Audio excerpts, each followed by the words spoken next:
Salut tout le monde! Aujourd'hui, une vidéo en direct du jardin, ça fait trop du bien et c'est pour parler d'un sujet peut-être un petit peu lourd mais qui me tient à cœur, c'est sur la notion du karma. Là où j'entends karma, ça va être justifier la répétition de certains événements traumatisants et de passer, par exemple, si on a été bourreau dans une vie, c'est de justifier certains traumatismes dans cette vie parce qu'on a fait du mal, donc on doit payer la dette karmique et une fois qu'on pardonne, tout ça s'est envolé. Donc cette notion-là, je vous avoue qu'elle m'a toujours étrangement dérangée. Qu'en plus, voilà, on est au courant que depuis 2012, le calendrier Maya indiquait effectivement un grand changement, notamment celui de l'abolition du karma. Donc pour moi, le karma, c'est vraiment la roue comme dans le jeu de tarot, la roue de la fortune, là, mais c'est la roue du hamster, en fait. Et c'est-à-dire, bah, une fois qu'on est en haut, quand on est en haut, on redescend, quand on est en bas, on remonte, et ainsi de suite. Mais en fait, finalement, on n'évolue jamais, on reste sur une certaine... On reste à un niveau de densité qui fait que, bah, effectivement, c'est un phénomène de répétition et qu'on n'y a pas d'évolution collective ni finalement individuelle. Donc on va justifier cette notion enfin on va justifier, on va dire, l'injustifiable avec la notion du pardon, par exemple.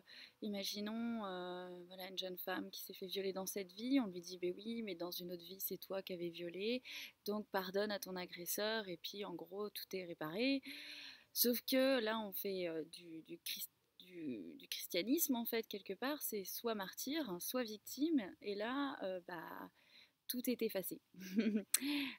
Tout est effacé, sachant qu'on ne pense pas du tout dans ces cas-là à la personne qui a dû répercuter ce mal-là. Qu'en est-il du bourreau? Qu'est-ce qu'il ressent? Pourquoi il est obligé? Alors lui qui avait été soi-disant victime dans une vie précédente, dans cette vie, en plus il passe du statut de la densité encore pire en étant le violeur. En quoi ça l'aide? Voilà, il y a vraiment une notion de non-sens. Et c'est pour moi, il y a aussi la notion de se raconter effectivement euh, pas mal de belles histoires. Alors je ne nie pas que ça existe, c'est pas ce que je dis.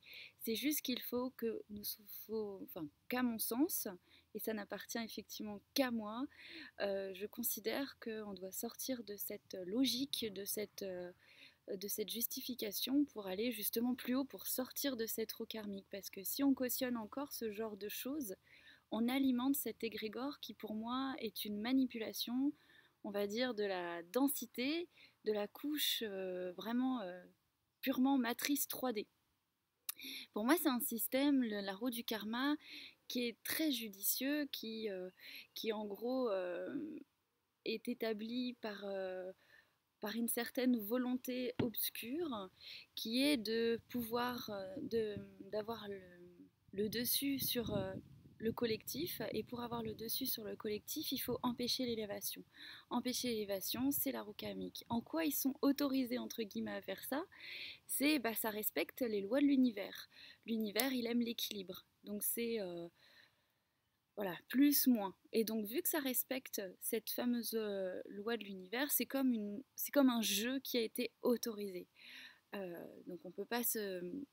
Donc, je ne veux pas alimenter la théorie du complot, évidemment, mais ce jeu qui a été autorisé, pour moi, aujourd'hui, il est plus d'actualité, donc il n'y a plus de raison d'alimenter ce genre de. Voilà, de faire perdurer ce genre de choses. Là aujourd'hui, ce qu'on peut se dire, c'est que le karma il est aboli, que plein de gens justement sont venus ici naître avec leurs belles vibrations pour arrêter tout ça. Donc ça veut dire quoi? Que ces gens, bah là je vous invite à aller sur la vidéo La théorie du tsunami que j'ai faite je sais plus quand. Et en fait, ces gens-là, rien que par leur naissance, finalement, ils coupent entre guillemets les liens karmiques, c'est-à-dire ils permettent à toute une cellule familiale de s'ouvrir à l'élévation. Donc, arrêter les schémas répétitifs de rancœur, de ressentiment, de douleur, parce que ces âmes qui viennent s'incarner avec cette grande vibration, ils ont une capacité de résilience très grande. Donc ça veut dire qu'effectivement la première partie de vie est souvent intense, mais ils cherchent l'élévation. Quoi qu'il arrive, ils cherchent l'élévation. Donc ils n'ont pas besoin de conscientiser quoi que ce soit sur leur vie passée, évidemment, sauf quand ça leur est utile pour certains blocages, mais ils n'ont pas besoin de justifier l'injustifiable. Ils sont dans une conscience du fait que euh, ce qui a été fait, entre guillemets, de tragique ou de douloureux ou de dense, ils n'ont pas à continuer à le cautionner, à le valider, à le justifier.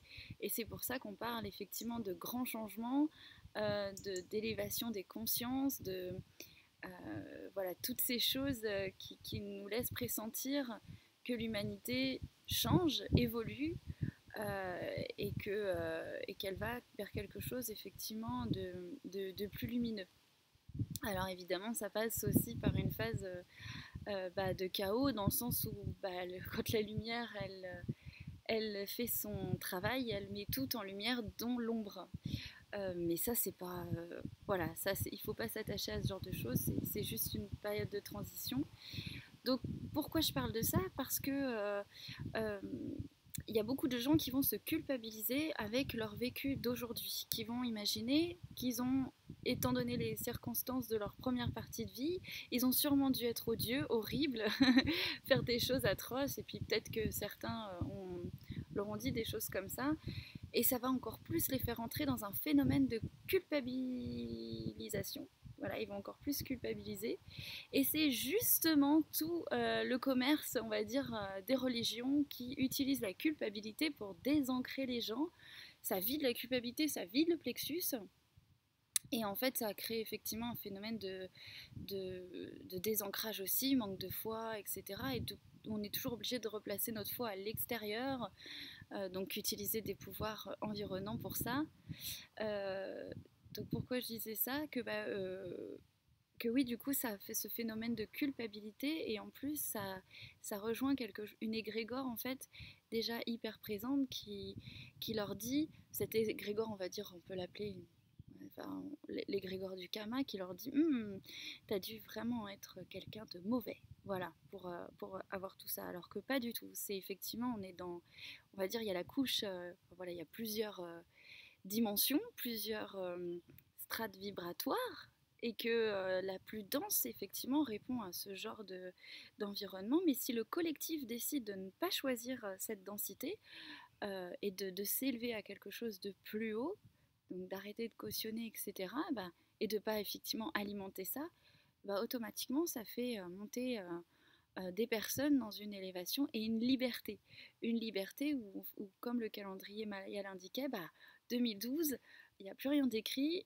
C'est effectivement, c'est à nous d'écrire l'histoire. Il n'y a plus de futur, entre guillemets. C'est à nous de prendre la responsabilité de ce que nous avons, de ce que nous voulons voir, et de ce que nous voulons créer dans le monde. Donc voilà. Donc bon, j'espère que c'était assez clair. Au pire, vous m'envoyez un petit message. Je vous fais vraiment des gros bisous, et puis à bientôt. Salut!